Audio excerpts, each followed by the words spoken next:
I'm Casey Jones, Director of Design Excellence at the U.S. General Services Administration and additionally at the United States Department of State.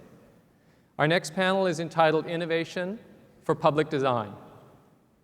Senator Daniel Patrick Moynihan was a visionary who saw the potential for the federal government to enrich the lives of its citizens and understood the obligation to invest wisely in the nation's future. He fashioned innovative public policy as evidenced by the guiding principles for federal architecture and authored insightful legislation over the course of 4 terms in Congress. Whether it's new technology that allows us to design a more sustainable building or a procedural change that eliminates unnecessary bureaucracy, innovation challenges the status quo. Each of our panelists this afternoon is an innovator. Over the course of the next hour, they will share their insights on this subject. I would like to acknowledge our moderator, Marilyn Jordan Taylor, Dean of the University of Pennsylvania School of Design. Prior to her academic appointment in 2008, she was partner in charge of the urban design and planning practice at Skidmore, Owings & Merrill. Marilyn is an authority on large-scale development, from public infrastructure works to entire cities.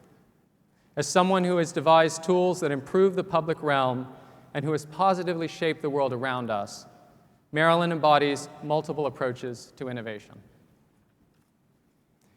She is joined by David Burney, Commissioner of the New York City Department of Design and Construction. As many of you already know, David has made it easier for New York's emerging and cutting-edge architects to do design work in their city. He has deployed public investment to champion the design profession. Walter Hood founded his design studio in 1992 and is a professor at the University of California, Berkeley's Department of Landscape Architecture and Environmental Design.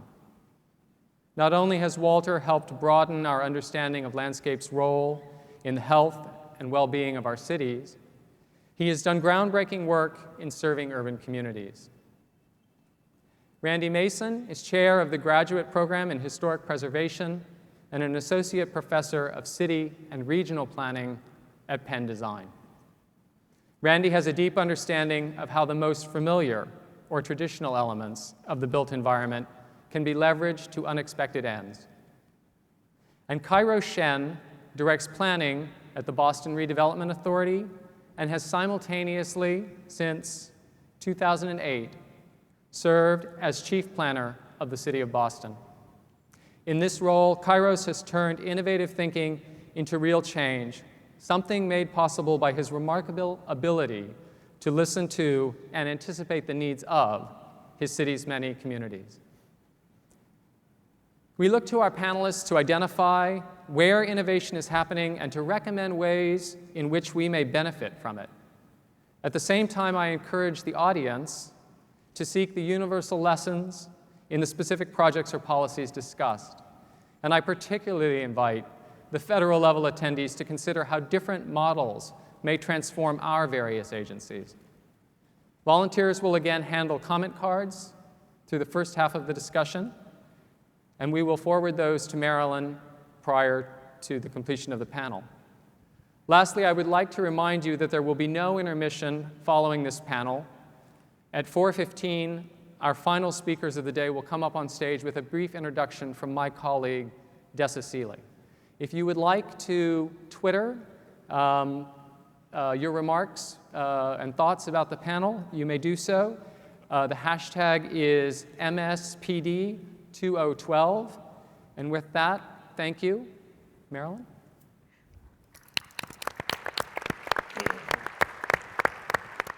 Thank you very much, Casey Jones. We really appreciate everything you're doing for the Design Excellence Program at GSA and now at Department of State. And thank you, Les Shepard, for carrying forward this incredible initiative of Bob Peck, Moynihan supporter and extraordinary colleague on public design, and making this symposium proud. You know, it's hard when it's yes. It's hard when it's Pat Moynihan not to start with a short reflection, and I will too, but this panel is about public design moving forward in ever-increasing scales and with ever greater challenges. But my really fond recollection is that Pat Moynihan thought not only about legacy as he championed design excellence, he believed in innovation. He sought out experimentation. Through our years here in Washington, working on Pennsylvania Avenue and then on the Northeast Corridor Rail Project, as we tried to revive the aging and failing infrastructure of what is now a 100-year-old embarrassing railroad in the Northeast, he advocated maglev. He said, what's wrong with you? Just get rid of that old stuff. The future should be here now. He was impatient with the old. He was ready for the new. And I think that stands out from the pages that he wrote. He was also adamant about the role of inspiring and, yes, monumental public buildings and how they dignified everyday life, inclusively for everyone. He loved New York's and McKim Mead and White's late, great Penn Station. He told stories over and over again about walking through it daily as a young man. And those stories so inspired all of us who heard him tell them, as I hope, and clearly we see Penn Station inspired him. He felt the vulnerability of the public realm in his bones. When SOM won the project to design a great new Penn Station, he called the very next day. Is it done yet? He said, of the station that would someday come to bear his name. Is it done? And in response to our stunned silence, because we were still kind of privately celebrating our win and getting nervous about how we would possibly please him, he continued. Vulnerability is the theme, remember? This project is a fat dolphin in a sea of sharks. Get it done, do it now, make it inevitable. And it's that inevitability that I hope that we all want to talk about as we talk about public design on this panel. So inevitability, vulnerability, innovation, experimentation were also strong elements of the Moynihan commitment to public design. And when he penned them back in 1962, there was nothing inevitable about it. We were not exactly doing the best federal buildings of the years of our country.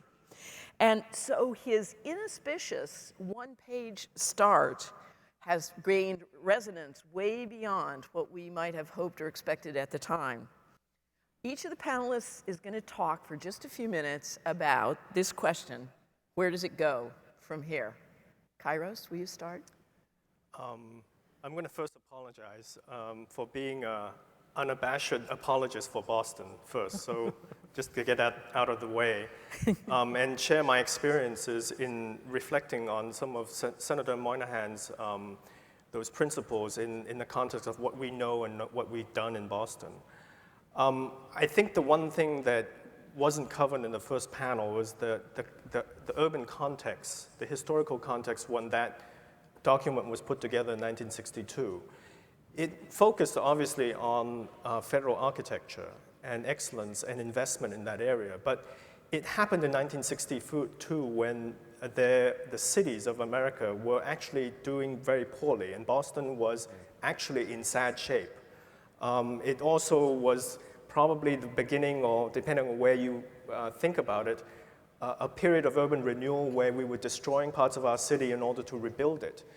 And most important, I think, was that it made the assumption that the GSA and federal buildings were not the only federal investments in our city. There were all kinds of other federal funding that was actually going to rebuild our cities, rebuild our and build and rebuild our highway system. And those instruments of investment are actually, many of them, if they haven't disappeared, it certainly feels like on the city side that they are disappearing. So, but at the same time, the American cities, and I think I again will count Boston as one of the lucky ones, have actually gone through a renaissance. I think most people will say that cities are better off than they are certainly compared to 1962. Much of it, of course, due to the many good years of investment. But I think that where we have to be really thinking about the future is how do we now make the kind of city building gestures with less investment than we have before. So in the sense that we in the city are depending more on private developers to build the public infrastructure that otherwise the public government agencies, either the state, the federal government, or the city have been building. And I think that the innovation that's required is how do we be creative in actually finding the right funding. And what we have found is that the kinds of traditional approach of building singular, single-use type buildings that are really doing their own function themselves very well are no longer the kinds of buildings that actually we can get the most out of. So not only am I talking about mixed-use buildings, but also multiple-use buildings or buildings that have a particular life on a weekday that will have a different life during the weekends, and how they can contribute to the life of the city. And I know one of the things, and here I hope I'm not too critical to the federal buildings that we have been recipients of, is that they tend to still be very, very singularly oriented in its function. And it does not feel that the most important thing that it's doing is to contribute to the city life around it. And I know that Justice Breyer said earlier on that Boston's courthouse, the federal courthouse of the First Circuit, is in fact one of the buildings that has a restaurant in it that actually faces out instead of faces in. But that's a small gesture, a few thousand square feet within a building that is actually close to 500,000 square feet. So I think that this is an important component about being innovative about how we think about these buildings. And I think one of the other things that Senator Moynihan did not do that I think other people have mentioned that the third point is about siting. Maybe even more important than that, we have to be innovative and creative about programming. So what is this public building? What is the role that it plays, not only for itself, but for the city that it's part of? So one of the proposals here, innovation if you will have it, certainly extension and projection forward, is as opposed to focusing on federal only as the form of public design, we have to think in ways that integrate all levels of public design and extend it further, building to site, to setting, and even, of course, I would hope, on to infrastructural systems. Yeah. And we'll come back to that. David, I know that explicitly the spirit, maybe not all the literal words of the 1962 page, have done a lot to frame your thinking about the way that one builds public buildings in and for New York City. Tell us a little bit about that. Yes, I mean, not only did it inform us, but it informed GSA's Design Excellence Program under Bob Peck and Ed Feiner. And really Bob and Ed were our mentors in initiating the Design Excellence Program in New York. I mean, I think 50 years later, I mean, I think that Pat Moynihan would be gratified by the sort of resurgence of city living and the resurgence of the city, because as Kari was saying, in the 60s and 70s, urbanism was not a popular thing. And here we are now in a situation where I think it's now 50% of the world population lives in cities, and by 2030 it'll be 70%. So there's this huge resurgence in the idea of urbanism. And with it bring a lot of challenges. And I think what's interesting also about cities now is that even though there's this renewed interest, people don't have to live in cities in the same way that they used to, say, in the 19th and 20th century, because they were centers of manufacturing or they were ports or whatever. Now people live in cities because they want to. Choice, yes. It's choice. And I think particularly about in New York City after the attacks on the World Trade Center in 2001, I mean, a lot of people said, well, that's it, New York City is really finished because its economy depends on Wall Street. Now with the internet and technology, they don't have to be there anymore. They can be in Bangalore, or they can be in Connecticut. They will never come back. And what happened, Goldman Sachs built a $650 million building right there on West Street within a stone's throw of the World Trade Center. And why did they do that? Because all of the 20-something and 30-something people that they need to recruit and retain want to be in a city where there's access to culture, to educational opportunities, to recreation, to the quality of life that cities can really build. So I think that speaks to your point that we have to take a very holistic approach to the quality of life of the 21st century city. It's not about individual buildings. It's very much about the space between buildings, about supporting the infrastructure, between providing public spaces that are walkable and active, and to deliver that quality of life that I think the 21st century city really needs. When I first began working for Skidmore, Owings & Merrill here in Washington, we were given Nat Owings' autobiography to read. And bridging between you and you, Walter, one of the points he makes as he approached the work that he did on the Washington Mall, which frankly was one of the ways that we had that special privilege of working closely with Senator Moynihan before he was Senator Moynihan and after he was Senator Moynihan and during his extraordinary career.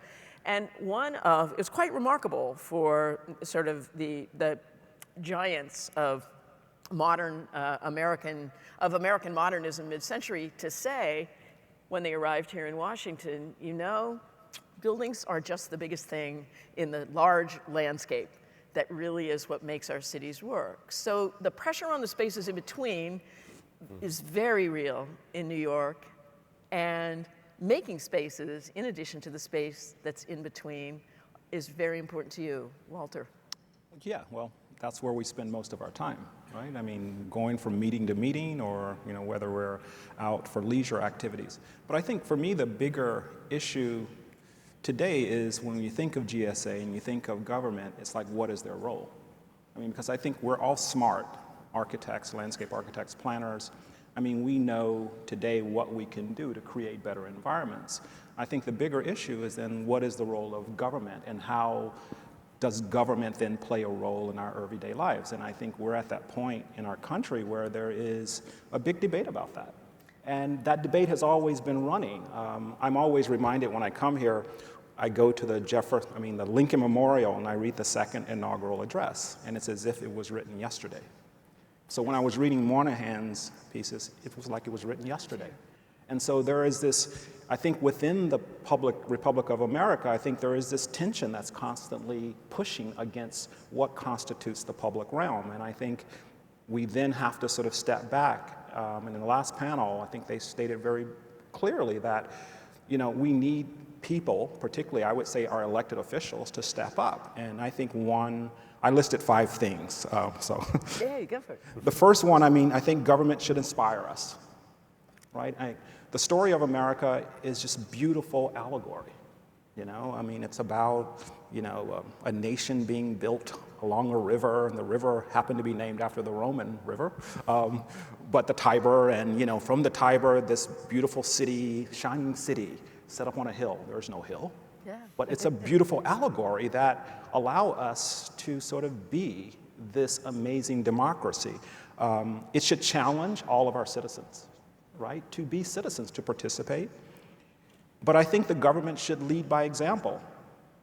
In many places you go that is supposed to be about us, we should be able to look at that and see ourselves in that. So in a way, it's allowing the private to sort of go forward. But one of the most important ones, I think, and hopefully you'll speak to this, is how do we deal with history? And America has a very interesting way of dealing with this history. The buildings that we build for government become monuments immediately, and there is no change. There is no palimpsest. So it doesn't speak of multi-generational. It doesn't speak of the people today versus the people 100 years ago. So how does that sort of exchange itself? And lastly, I think someone referred to it as a house. Our public buildings should be a house, but they should be a place that bring people together. They should be places where people want to go. And I know there are some public buildings that I don't like to go to because of what they mean or what they have meant to me or other people. And so I think we have to somehow figure out how to somehow mitigate that. That's interesting because that really ties to something the panel was discussing in the last round, which is in our late 20th century fascination with consumption and brand and all the branding that's going on, and not only, and even to a certain extent around governmental experiences and governmental buildings. Isn't it better, said Harriet, to think about what the values are that are manifest? Right. And as one of the people who wrote in, I'll find it while we're talking, said, the goal of a public building should be to blur the space between the providers and the receivers and make everyone feel welcome there. So Randy, we're stuck with a past, part of which we can celebrate when we think about going forward. By the way, if any of you want to come to Penn Design and drop into a conversation, Randy has a seminar in which he's asking, what will preservation save 50 years from now? But that's too big a topic for today. What can we do? We've got an inheritance, whether we want it or not, of lots of existing buildings. From the more positive side, embracing them and understanding that in scarce resource times, it's really important to cherish them, honor them, and use them if we can give them new life. What do you see the challenges? Well, I think the challenge for me is to, especially being among capital D designers, and I'm not a capital D designer. I work in design, but I just play one on TV. I'm not a real landscape architect. I see this more from the perspective as an historian. And being an historian, one has to put oneself in the moment of the historical moment of, for instance, Senator Moynihan writing these principles, and to ask what he was reacting against. And Kairos brought this up, what was happening in cities. These were all manifestly part of what was motivating him. So as I look at it today, and the challenge that we had is how to think ahead with these principles in mind, there were three things that occurred to me that we needed to go back to and sort of pull these threads from the intact fabric of these great principles that we've been working with, and to pull them out and think about them maybe a little bit differently. One was about the public realm, so I'll take up I'll do as you said, Walter, and talk about that. We'll just raise it or agree with you. The public realm is exceedingly important, despite the sort of permanence that was being talked about in the last panel. The federal government is permanent, but the public realm is anything but permanent. It is always in turmoil. It is always at odds with itself. We as a people are still a people, but we're different people from who we once were. We will keep changing. So that's kind of, to me, public realm is always something kind of fraught and always has a little bit of conflict in it. It's conflict between different interests. It's also conflict between ideals and realities, between pragmatics and utopias. And design, we're all trained to think utopian thoughts in design and to try to use them. And we should still do that, but we have to really reconcile those with the pragmatics. So the second piece, I think, flows right out of that. The second issue I would bring up, which is about tradition or history, as you framed it, Marilyn. Tradition ain't what it used to be. I was born in '63, not '62, so I can't speak to 1962. But I know that a heck of a lot has happened to our attitudes to the past in the last 50 years. We all can cite our different versions of the sort of roiling relationship between how we look at the past, how much more complicated it is now than it used to be. How we use it in different ways. It always reminds me of this phrase from I think it was from the 1910s. A great literary critic named Van Wyck Brooks cooked up this term, the usable past. He was talking about traditions in American literature. And it's a very apt phrase for us because we, at least I think the best and most thoughtful of us in the preservation field, are not out to just copy and imitate or to literally transcribe. We're there to use and apply the past materially, formally, as narratives, et cetera. So asking ourselves, how are we using the past today? How should we be using the past today? That's more the question. And it's a very different question from the one, to give a gentle critique to the late senator, to today's ears, the Pericles quote. Yeah. Strikes me as a little bit, that made me sit up in my chair a little bit, pay more attention. It sort of suggests that there's a choice between imitation and innovation. Yes. And in 1962, I accept that was against modernism with a capital M, and it needed to be asserted. Today, we think about it very differently and in much more complex and complicated ways. So the last thing I wanted to bring up was what we're talking about when we talk about public design. Public designing what? We were remarking that that incredible video that started out the today's proceedings was impressive in a lot of different ways, and it really foregrounded charismatic buildings, charismatic design with a capital D. These great courthouses and other buildings, I didn't actually know what their uses were, which is interesting. But we also have to think we have to think more expansively about schools, about libraries, about visitor centers. One of the things that I've been involved with and really challenged by is the National Park Service wrestling with how they think about design as applied to this amazing set of assets we have called the national parks. It's not a matter of architecture or landscape architecture. It's also a matter of conservation, more to my field. Right. It's a matter of interpreting it. And it's not just a matter of whether it's a stylistic question about a visitor center. It's this very holistic, very encompassing way of thinking about how we organize and steward the built environment.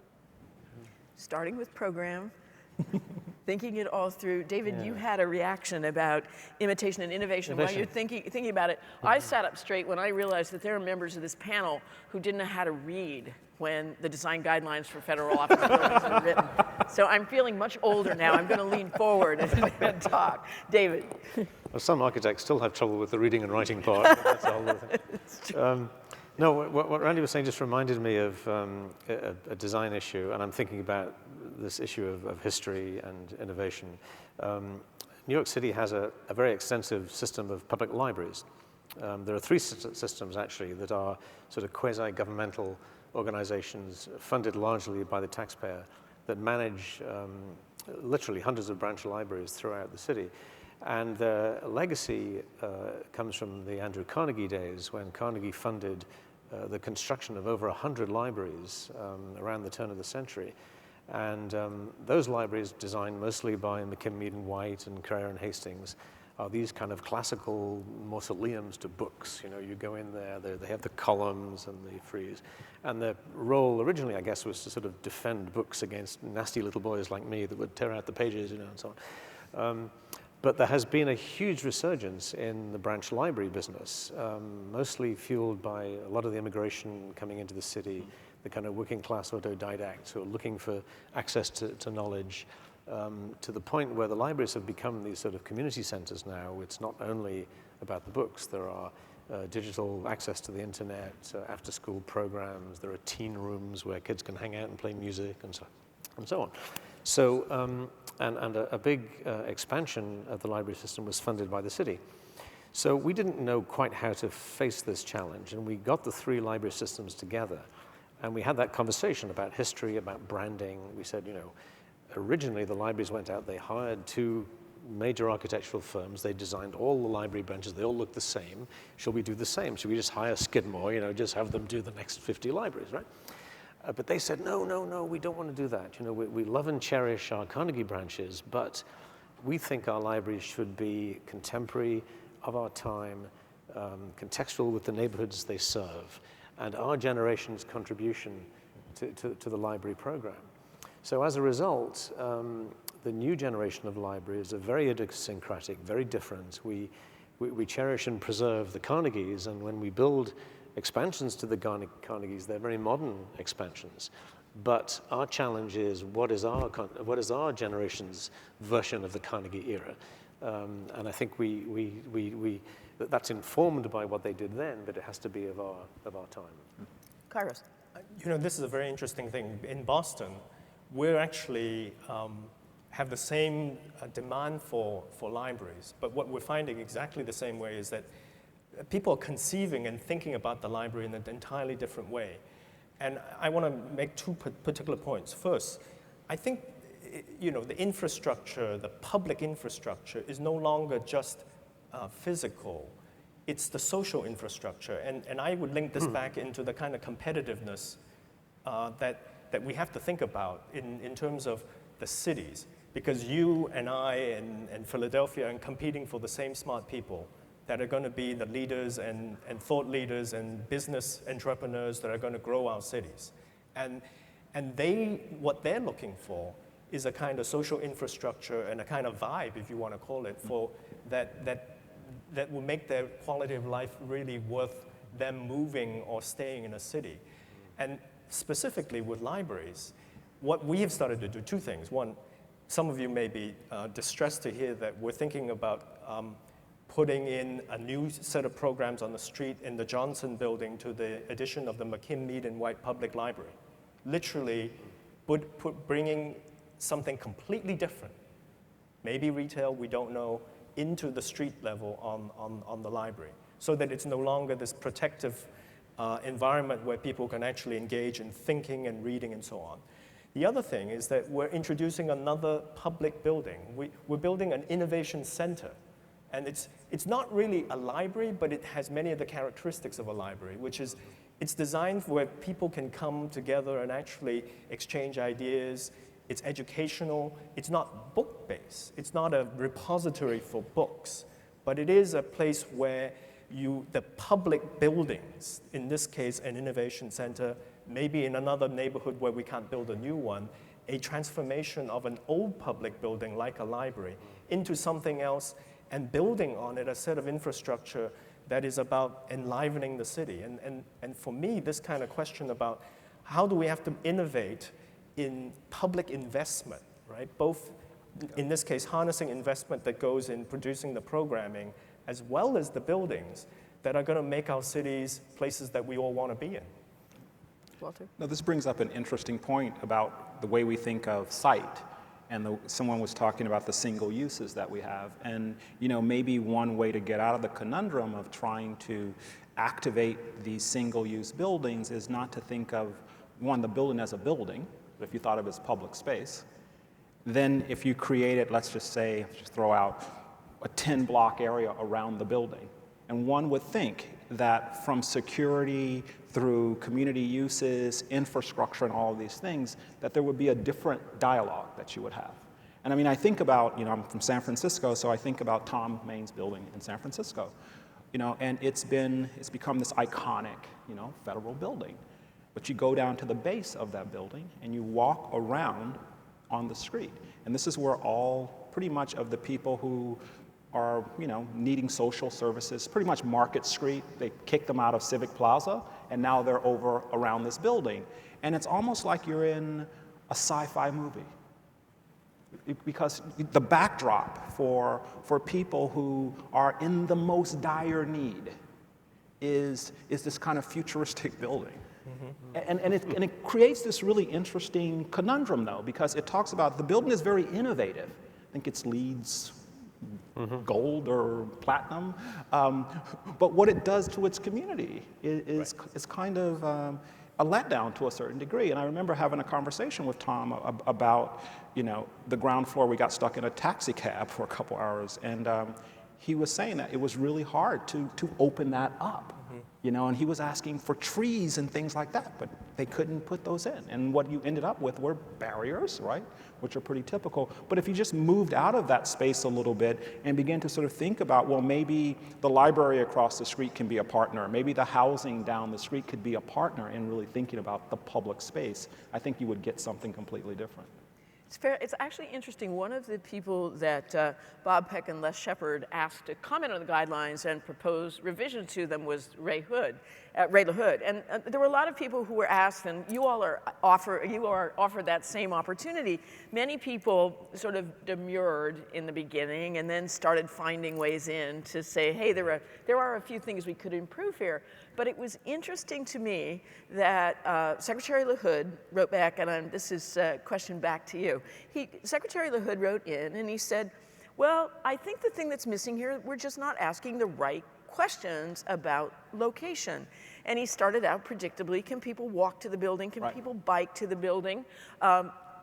Is there a way, are there many ways for them to get here without using their cars?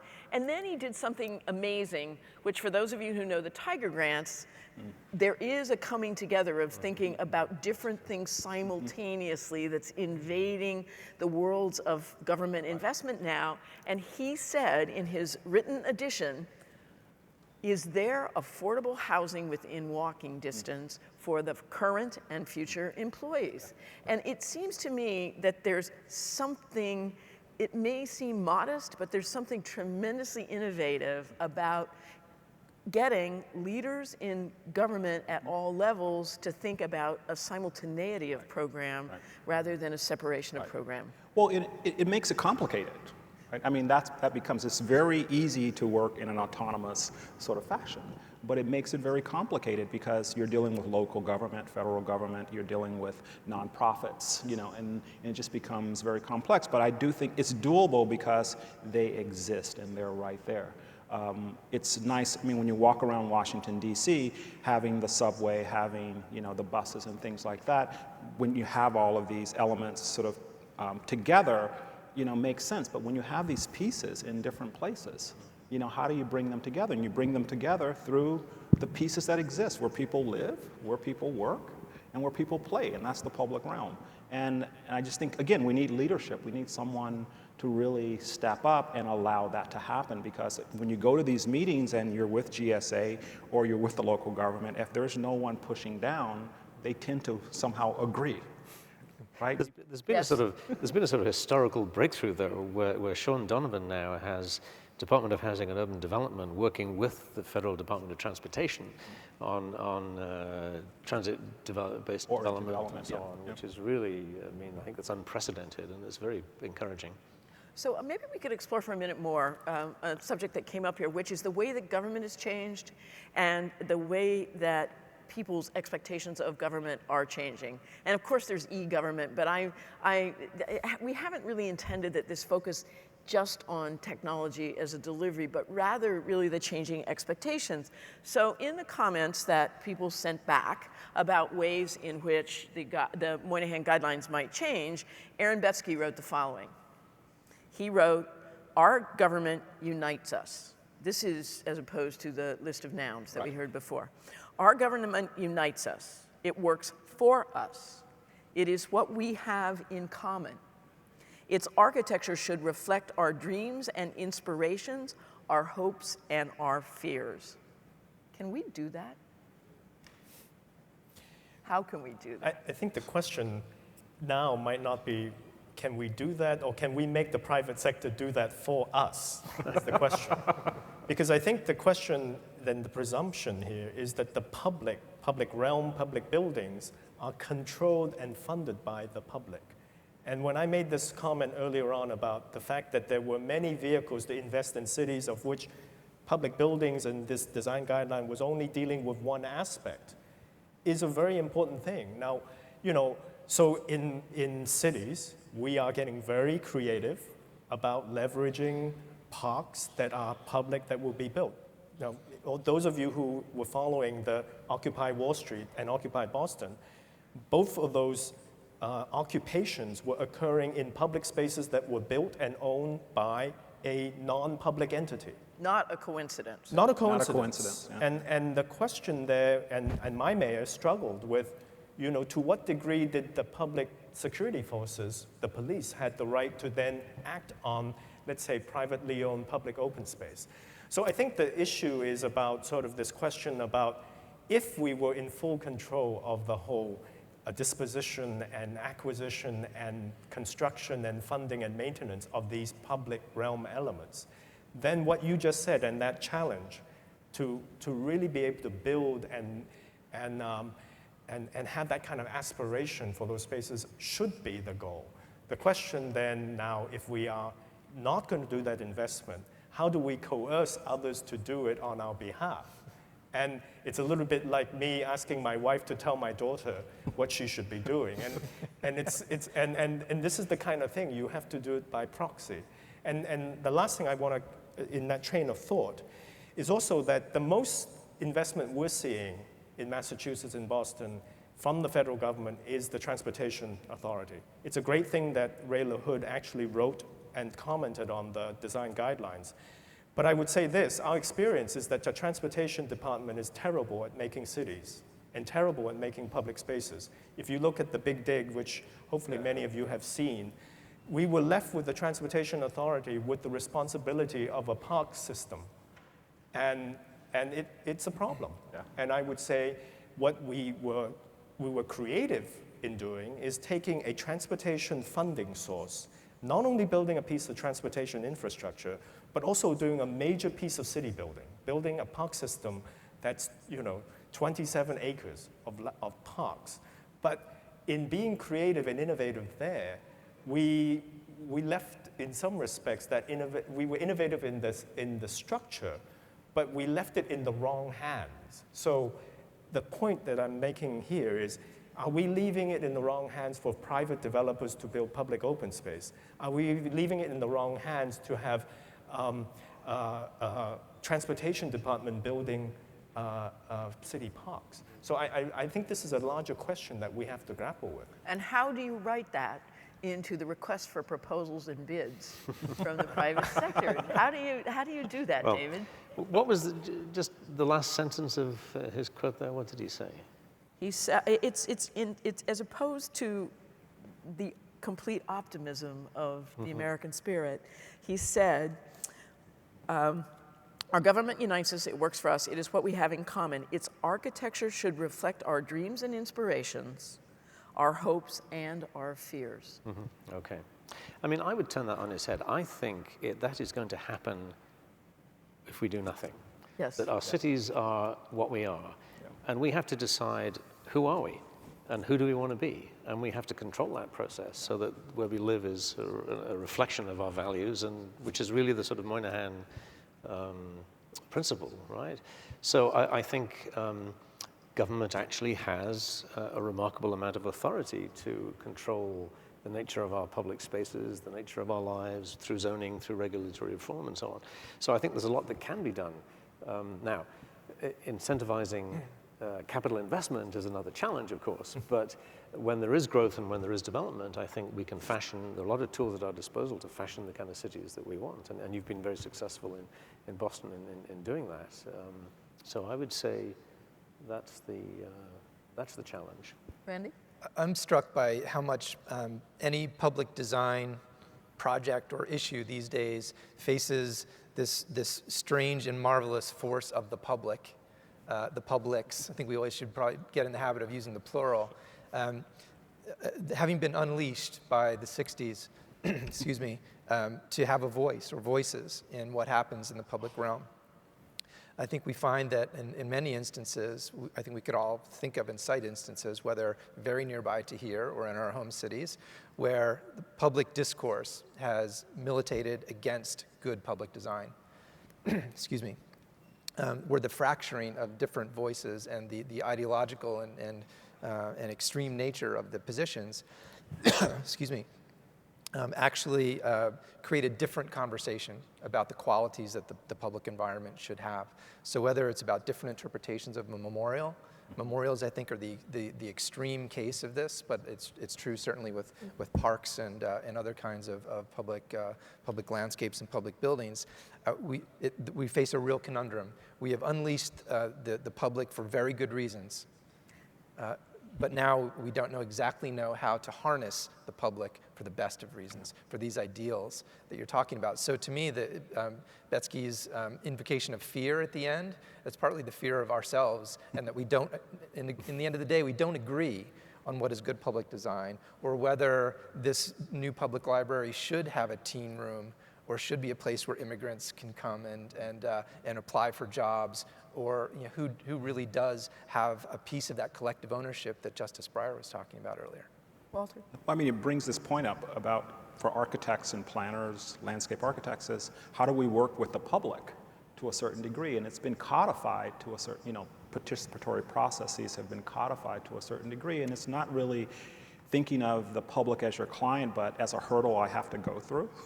And so does it really reinforce those desires? And I truly believe that as a designer, you need the community. If you work on public space, you need them to a certain degree because they are your clients, and you have to find a way in every project to somehow tap into what's going on. And that's going to change, and that's what's beautiful about the dynamic of public space. But it's how do you create that culture of design so that people want to actually participate and this is sort of just my view of New York over the last 10 years going there, and it sort of goes back to points in time when I think Americans are at their best, is when the trials and tribulations kick in, when we have issues, right? Whether it's an earthquake, whether it's feast or famine, whether it's, terrorism. But we're at our best at those moments. And those decisions that we make at that time are almost, they have momentum. And if we're smart, we can actually carry that. And so for me, over the last decade, New York has recreated this kind of design culture in a way that I've never seen it in my lifetime when I go to New York. And other places have done it as well, but I think of San Francisco, the whole reclamation of the waterfront. If it wasn't for an earthquake, it would have never happened. But if you go to different places, the Big Dig, you have this opportunity. It's one-in-a-lifetime opportunity, but that's when you need the leadership. Someone to stand up and say, this is what we're going to do. And from Amanda to the mayor to yourself, to have people who just go, I will do it. And I will take the fire for the designer. And I think we have those moments. And I think that's when the dream can come true. The rest of the time, I just think we're in the trenches. But then when those moments come, I think we have to be ready.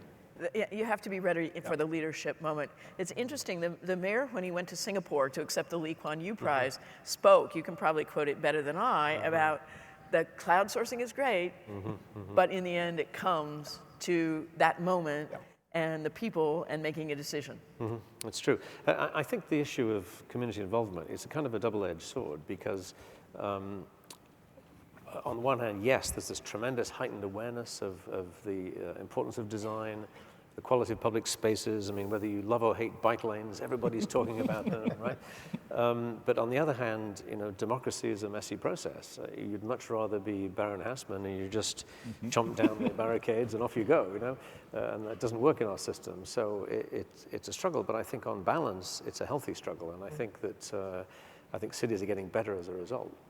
Actually, I would make an argument that that's where the good design actually makes the difference. I think it's not the good design as defined by the capital D, but it's the kind of responsive design. And I think that when you, again, going back to the very impressive video that we saw of all the public buildings, they certainly are impressive, but are they responsive? Yeah. And I think that this question about being creative and innovative is this notion about how do we get our public buildings and public spaces to be more responsive to the kinds of needs that we are and we need them to be, right?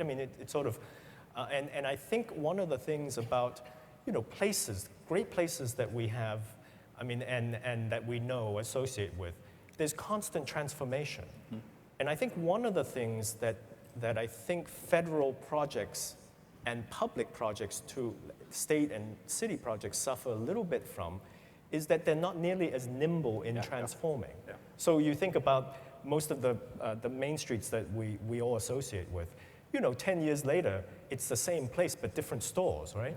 Or the best stores survive and the not so good ones go away and the new good ones show up. And there's that kind of continuity that you talked about. But the physical structure is still there. So my question, I guess, is that when we have less money to invest now in the kind of physical infrastructure, wouldn't it be smart for us to invest so that the portions that we're sure about or more sure about can remain more durable, but the parts that we are less sure about, that we know are constantly changing because our kids are using the city and buildings differently than we are, can adapt? And I'm talking about literally thinking about parts of the building or parts of our public realm differently, and so maybe another criticism of the Moynihan Design Guidelines is I would like a more contemporary interpretation of durability. So do we really want to build buildings for 100 years that don't change? Because I haven't been to the city here for a long time, and there's certainly parts of DC's major avenue that haven't changed. It was a blank wall when I was last here. It still is a blank wall. And so, the question is, how much is it really adapting to what DC is now? The Royal Institute of British Architects in Britain proposed a scheme recognizing that some buildings, however well-intentioned, really just don't work out and turn out not to be successful, that they would be identified and government would actually give grants to owners to knock these buildings down. And I tried to introduce the same idea in New York, as long as, of course, I was chair of the committee that decided which buildings get knocked down. But it hasn't taken off yet, so it's a work in progress. I was just yesterday, very briefly, in a very uncharacteristic neighborhood in Brooklyn, where you would not send your visitors there to see the great landmarks, but the neighborhood was, I thought of it in the vein of resilience and adaptability. Exactly. There are a few buildings and a framework of streets and parks and nature and built fabric that was installed more than 100 years ago, and it's still working extremely well, although you have to speak a half a dozen languages to walk your way through the shops all up the street. It was a public library, a modernist public library, a Catholic church, and a subway station. And it works perfectly well, although it doesn't look like any neighborhood that we would design, or quote unquote design. So I was going to say, I think I know where you were, but there could be more than one place that you were. So I won't tell you. I won't tell you where. Kairos. I think this is a really good question. Yes. It raises the question of where we should be spending our money. I mean, because forget the fact that we need design guidelines, whatever we do. But the thing about it is that I think if we were to transform these design guidelines as also a directive on where we would invest, it would be really important, because I think this is, by the way, in most communities, the churches are no longer that kind of bedrock institution. In Boston, we have lots of universities, and we're trying to get universities building these academic buildings to actually, hey, forget about what you want to put classrooms on the ground floor. Why don't you raise those up? And what about having community development kinds of activities and programs that are there? And it's this question of, it actually draws on this other question that somebody raised.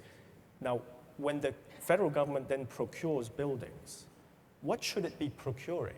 Wouldn't it make more sense for them to actually be investing in renting buildings and then take the same resource that they otherwise would spend in building brand new buildings and securing them to prevent it being bombed out at all in the worst case scenario, and actually invest in other things that are more like the kind of infrastructure that you just talked about that makes for good places? I think it's a great question, and if I may, as we're coming to the moment where we're going to turn to the audience for some of their questions, I think we'll be remiss if we don't address responsible design really as a part of this, because it's also clearly something that wasn't conceived in the same way. And contributors gave us 2 or 3 quotes or ideas that we might think about. One, Randy, was similar to yours. Billy Chen said, "A building in a landscape that's loved and used for a century is the most sustainable of buildings." The challenge is, how do you do that, I think? And I think the conversation we're having now actually relates to something that I have now frequently heard the marvelous Steve Kieran and James Timberlake say, which is, in their very best buildings, they say, nothing is pure form, everything is performance. And then Julie Eisenberg throws out this wonderful idea about, if we embrace this, there's a tremendous benefit to responsible experimentation. And I think that there are several of the things we've talked about here that might be a better way of thinking about lead scoring and defined requirements. When we truly think about performance across time, there's someplace else we're going. Walter. No, it just made me think about Spiro Kostov's quote, democratic space is empty space, right? And this notion of transformation and for space to transform itself. And it might suggest, instead of we spending our time trying to figure out what is the best thing for people in the public realm, is to let people intervene. And this might be these partnerships where, the public space next to a GSA building, might be a partnership between a city and a nonprofit and, the local community, and it changes every 10 years or something, because it has the ability to have that kind of program. But it begins to suggest that maybe the flexibility of the demography of a place has some ability to change the decisions of how we program buildings. There used to be a popular theory, which is still around really, but it started back in the 80s, about the idea of sustainable design, about design that was capable of being adapted and reused, capable of being transformed. And it was based on three things: long life, loose fit, low energy. Right. So the idea was you didn't design tight fit on everything. You designed things that had the potential for future adaptability, that could be transformative. And to think about that while you're meeting the immediate needs of the project that you're doing. And I think that's an important three things to bear in mind. It's interesting because it relates to something I think about, which really comes out of that comment about fears, which is there is so much indeterminacy in what's out there. One has to choose what you think you might know and then create a lot of potential around some of the others. I know that we could go on, but we're turning now to some questions from you. Maybe this picks up on your transportation reference. Some of the greatest federal expenditures lately have been in the area of infrastructure. Given the impact of infrastructure on public space, shouldn't this discussion be expanded to include it? I'm going to turn to you in a moment, but I'm also going to quote the wonderful Guy Nordensson, who actually wrote in on this very point. From the Golden Gate Bridge to New York Central Park and all through the interstate highway system, I would have had him pick a different example. Anyway, the best infrastructure designs have included thoughtful planning, excellent engineering, and sensitivity to public needs and aesthetic aspirations. Infrastructure design that is formulaic and ill-considered is not just wasteful. Here he builds on Moynihan's thought. It corrodes the public realm. Shouldn't this discussion be expanded to include infrastructure? Oh, no, if I haven't advocated for this for the last hour or so, then I've not done my job. I think I want to, say emphatically yes, but that means that the design guidelines should be expanded not necessarily just in terms of its what it's accommodating for in the time that we have in contemporary times, but also much broader in scope to include not just the GSA, but DOT, right? And all of the other agencies that in fact are making all the kinds of investment. And I agree that the most inspiring and beautiful things that we have built lately in this country have been more of those kinds of things, because there is actually money for it. You can make an argument for building a piece of infrastructure like a bridge that's not in the same way that you can do for building, because buildings tend to have more alternatives. Yeah. Well, in the interest of full disclosure, I should just point out that Guy Nordensson and I worked on a draft executive order intended for the President's desk that was to extend the GSA's Design Excellence Program to those other agencies like the Department of Transportation and the Army Corps of Engineers and the Park Service, so that the principals would indeed embrace infrastructure. And my understanding is that it's over there at the White House, and as soon as he's settled the war in Afghanistan and restored the economy, that's going to be the next thing. To speak of the Park Service, they have indeed been working on, there's been an effort about creating a set of design principles that will do this. And one of the things I think is being realized is that it's not just about the designing and the making, which is principally what the Moynihan's principles were about. It's also about the use, the stewardship, the management, the conservation, and to your words, Marilyn, it's putting it in through time. Yeah. It's putting it in active form. Well, one thing to add, I think these partnerships are great, and the Golden Gate Bridge is great, the Brooklyn Bridge is great. These are big infrastructure pieces, but if you look at where we spent our money in the last 4 or 5 years, it's been on the mundane. It's been on the mundane. At the mundane, yes. Redoing streets and curbs and gutters and things like that. But that's where we need people thinking about it. And it's been a complete shutoff valve for designers. The mundane just happens. It was the shovel-ready. Yeah, it's the shovel-ready. Definition. And that stuff, my practice, I love to design curb and gutters now. Because that's where the money's being spent. And Come and spend some more time in Philadelphia with us, right? Yes. But that's where the money's being spent. And the traffic engineers are making the decisions about things. And they're corroding the public realm because they're making decisions that are based on those values that are coming out of those agencies. So.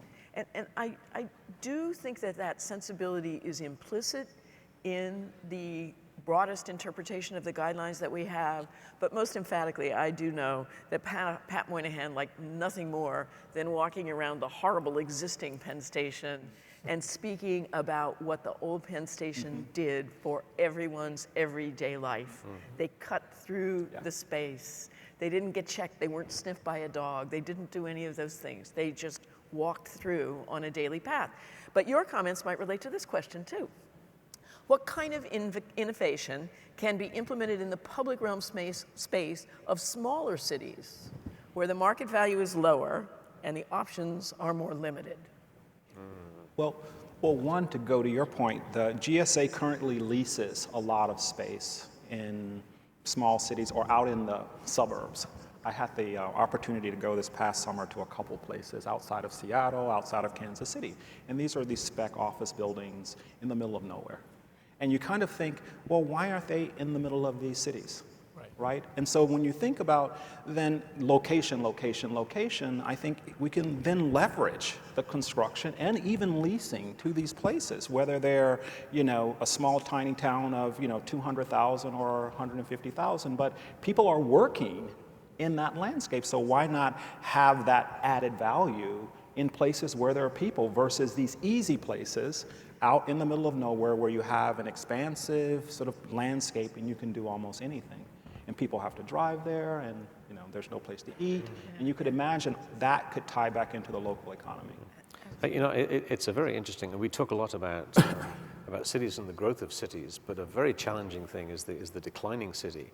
The Detroits, the Flint, Michigans, where they've outlived their purpose as manufacturing centers, or whatever. The population is declining, the tax base is falling, and they have to somehow find a way to transform themselves. I mean, at Liverpool, where I was born, was a big industrial and shipping center. The shipping all moved to deep water in Rotterdam. The British Motor Corporation, which was the General Motors of Britain, went bankrupt, and the city's population dropped by 50%.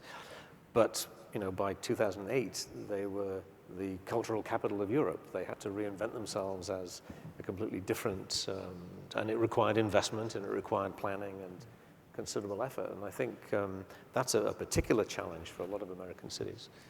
I think, especially in America, it really is a new idea that cities would become smaller and that smaller cities would become smaller.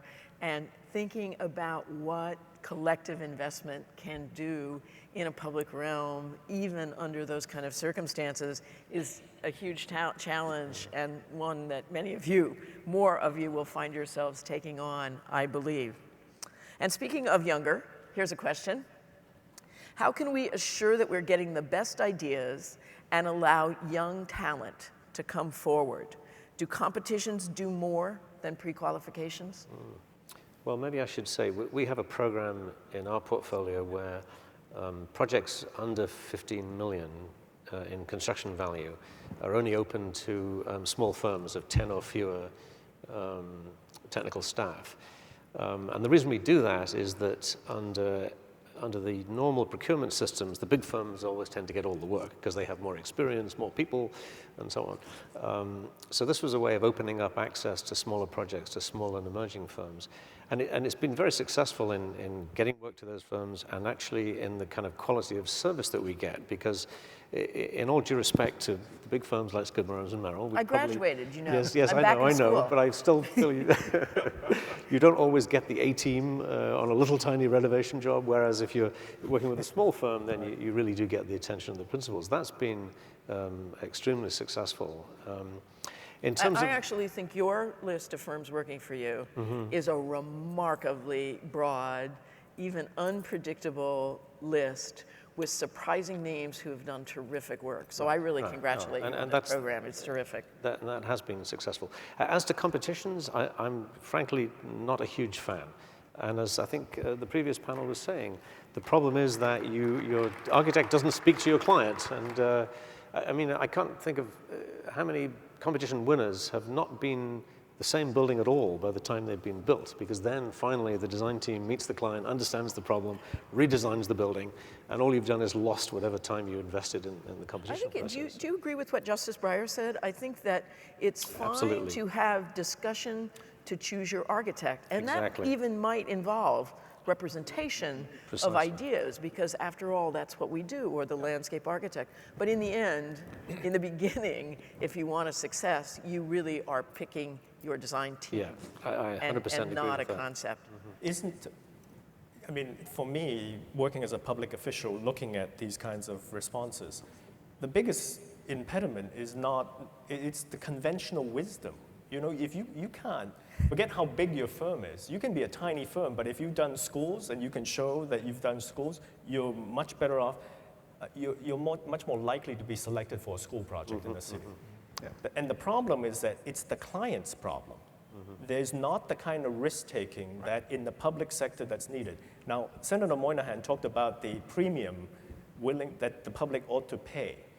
I think another thing has to be that in a time when we are actually seeing so many dynamic forces shaping the city, the transformation of how we do business in government, I mean, you know, and what offices are going to look like in 10 years, what we need to do is, as clients, as people who are investing, throw out all the conventional wisdom and say, look, we need, if we're going to actually innovate, you have to be willing to take risks.